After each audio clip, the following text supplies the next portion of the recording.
All right, so to calculate how much you're going to be saving with an S-Corp, the first thing we need to do is enter into the calculator your estimated annual net income. So we're just going to use $100,000 there.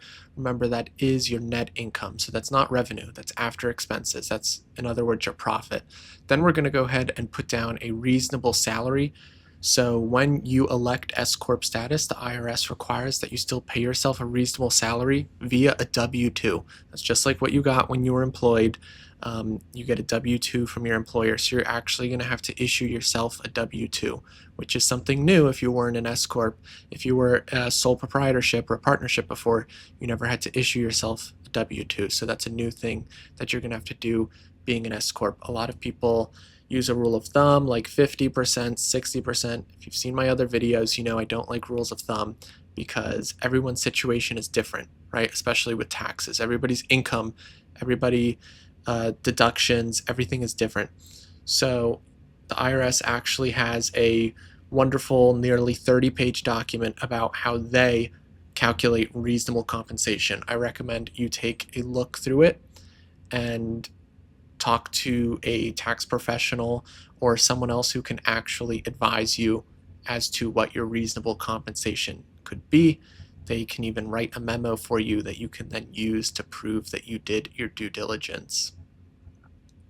So going back to the calculator here, we're going to go ahead and enter $60,000. Let's just say, for sake of argument, that's what we've calculated our reasonable salary to be.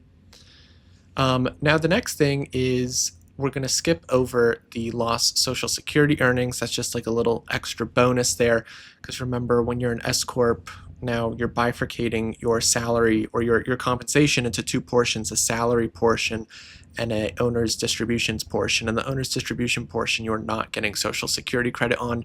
It's really just an estimate. Some people don't even want to consider it just due to the uncertainty around all those calculations. So that's just optional.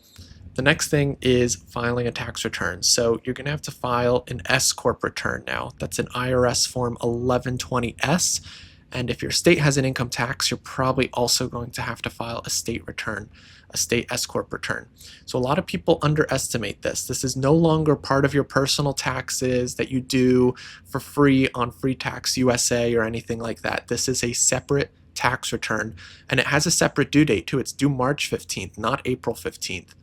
So TurboTax, which is quite honestly one of the, let's say, cheaper options, is $1,849, it looks like. So that's a pretty large expense for many people considering electing S-Corp status. So that's just something to consider there. So we're going to put $1,500 there.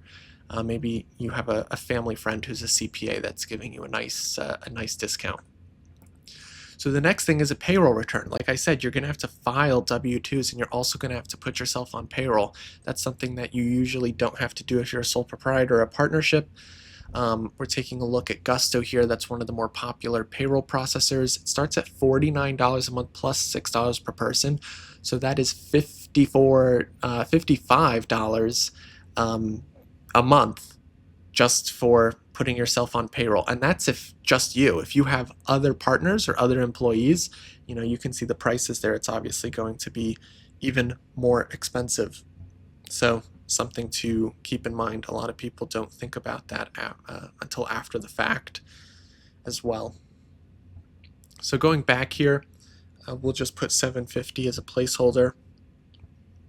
We now have bookkeeping and admin overhead. So as an S-Corp, you know, you're going to be having to keep books. You probably already do, so this is up to you whether you include this in here or just consider it a cost that you already have. But as an S-Corp, you know, this is now a separate tax return. You're going to want nice, you know, clean professional books to accommodate that tax return. And so again, QuickBooks here, one of the cheaper options, $300 a month. So that's $3,600 a year. And then any additional costs. People forget about like unemployment tax. Some states, you even have to get unemployment insurance or disability insurance for yourself, because remember, you're now a W-2 employee. Other things like state taxes. If you're in New York City, there's an additional 8.85% on S-Corp net income, usually, generally, so something to keep in mind there. Again, these are hidden costs that you really need to sit down, either do a lot of research by yourself or sit down with a professional that knows your state. And as you can see here, you would think, oh, we're going to save $6,120. We're actually only saving $270 with our net savings. Now, maybe there's other reasons to become an S-Corp other than the savings, right? S-Corps are typically audited less. There's other reasons to become an S-Corp aside from the pure financial savings, but obviously the financial savings is a big part of it. So the takeaway from this video is don't overestimate your savings. Consider the fact that you're going to have some added costs associated with becoming an S-Corp and take those into account when conducting your calculation.